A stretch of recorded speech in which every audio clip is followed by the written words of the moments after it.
All right, I'm going to show you how to exclude arboreal rodents. Arboreal rodents are things such as squirrels, a little bit roof rat. In this case, it's flying squirrels. So for the most part, you want to try to cut away the trees from the house. Now with flying squirrels, it's not really going to matter because they can just glide right over to it. But you see their entry point right here. You can see their run marks where they're have this discoloration and where they've actually gone through right here. Now with arboreal rodents, especially flying squirrels, they're so little they can push their way. Now they can't physically pull it away like regular squirrels can because they're so small, but any little entrance they can get through, they can squeeze through. So you have to exclude kind of like that. You have to seal almost every little crack and crevice up to keep them out. Now, if you look down on this corner right here, let's see if I can zoom in. There's a corner that's a little bit open right there, and they can squeeze through that. So that's something to be mindful of. I'll go on the roof and I'll take a look as well. But yeah, you always want to try to trim away the trees, especially with rats. Rats aren't as like, they can't jump as well as squirrels.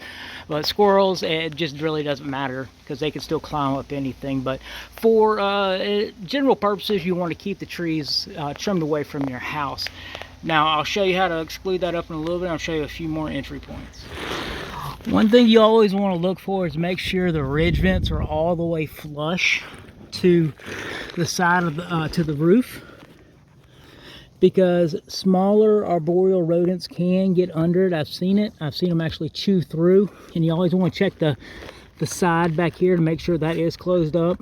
Sometimes roofers will leave that open, but this ridge vent looks pretty good. Sometimes they'll be popped up like that and you'll see where things have gotten in. It's just something to always be aware of if you are getting them in your house and you don't know how they're getting in. Now, that ridge vent up there looks kind of suspicious. I'm gonna have to take a look at it because that is at the peak of where the hole was. So again, that is something that I'm gonna have to take a look at. But for right now, these ridge vents look pretty good, but they're always something that you want to check with arboreal rodents. As you can tell, I have excluded this part up with some hardware cloth and excluder cloth with some foam. One thing you have to worry about with arboreal rodents is in and around their main entry points, other places they can get in, such as under this flashing. And in the big parts, I have put some excluder cloth, but I am going to be screwing this back down to reinforce it. As you can tell, I screwed this down right here. It's all been pushed up. This little area right here, that needs to be sealed up. All that needs to be sealed up because they will find their way back in.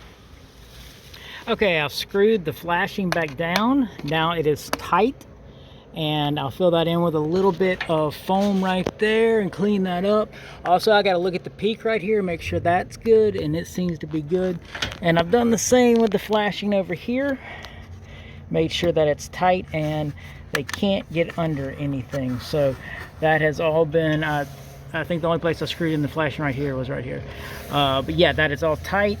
Nothing can get under it. That's the way you kind of have to deal with these tree rats. All right, you can see where I have started to seal all along the edges here. And all this is sealed up. When that foam finishes drying, I'll trim it up to make it look nice. But along all these edges right here, there's actually a hole right here I had to fill in.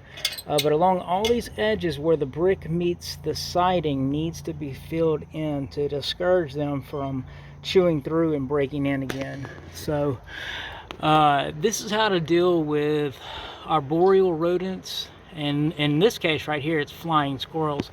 Now after this, I'll go along and look at any ground level issues such as weep holes, any piping, just to fully rodent proof the house.